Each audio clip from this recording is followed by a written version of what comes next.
Saksi ahli ungkap fakta baru detik-detik perampasan nyawa Brigadir J. Namun sebelum ke pembahasan, dukung channel ini dulu dengan cara like, komen, dan subscribe, serta nyalakan lonceng notifikasinya agar Anda tidak ketinggalan berita menarik dan viral dari channel ini. Jika sudah, mari kita simak beritanya.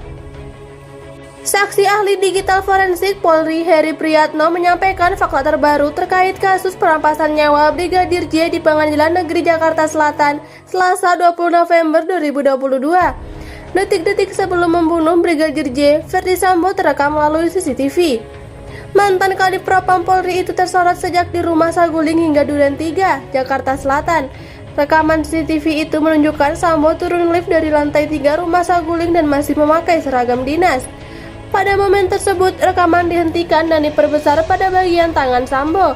Terungkap bahwa ternyata Ferdi Sambo tidak memakai sarung tangan seperti apa yang telah diungkapkan oleh Baradae Richard Eliezer Pudihang Lumiu atau Baradae. Sementara itu, rekaman kedua juga menunjukkan hal yang sama. Pada rekaman tersebut, tampak Ferdi Sambo akan keluar dari rumah Saguling, tepatnya di carport. Dalam momen ini, Ferdi Sambo juga terlihat tidak menggunakan sarung tangan. Setelah dijeda dan diperbesar pada bagian tangan kanan dan kiri pun terlihat bahwa Ferdi Sambo tidak menggunakan apapun. Terakhir, rekaman menunjukkan Sambo saat turun dari mobil dan mau masuk ke rumah Duren 3.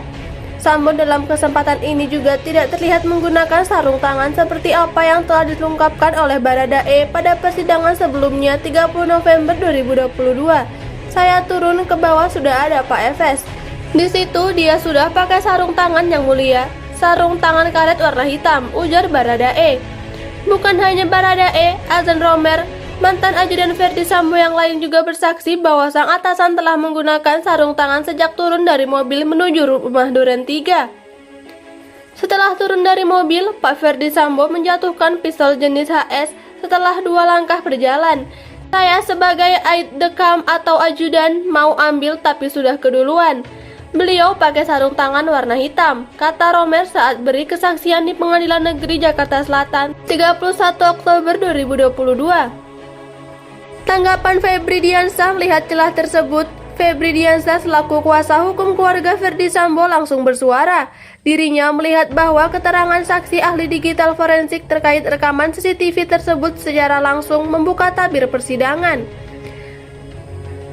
Febri mengatakan setelah melihat rekaman CCTV di rumah Saguling dan Duren 3, Jakarta Selatan, pihaknya menemukan titik kebenaran soal sarung tangan. Jadi, anasir-anasir, asumsi-asumsi, kebohongan-kebohongan yang selama ini berkembang terkait sarung tangan itu runtuh ya, jelas Febri Diansah di Pengadilan Negeri Jakarta Selatan. Febri Diansah juga berpendapat bahwa Ferdi Sambo selama ini hanya dituduh menggunakan sarung tangan dan turut menembak Brigadir J. Kini terbukti bahwa rekaman CCTV mengatakan bahwa Ferdi Sambo tidak terlihat menggunakan sarung tangan seperti yang dituduhkan. Bisa disebut tuduhan bahwa Pak Ferdi Sambo menggunakan sarung tangan itu rontok dengan CCTV tadi. Itu clear sekali. Bukan hanya satu CCTV, melainkan 3 CCTV. Jelas Febri Diansah. Febri menyebut bahwa rekaman CCTV di rumah Saguling dan garasi rumah Duren 3 masuk dalam dakwaan Ferdi Sambo. Karena itu, dirinya menilai dakwaan terhadap kliennya tersebut memang tidak jelas sejak awal terkait sarung tangan. Nah, gimana menurut kalian? Tulis komentar kalian di bawah dan terus tonton berita terkini ya, agar Anda tidak ketinggalan berita selanjutnya. Sekian dan terima kasih.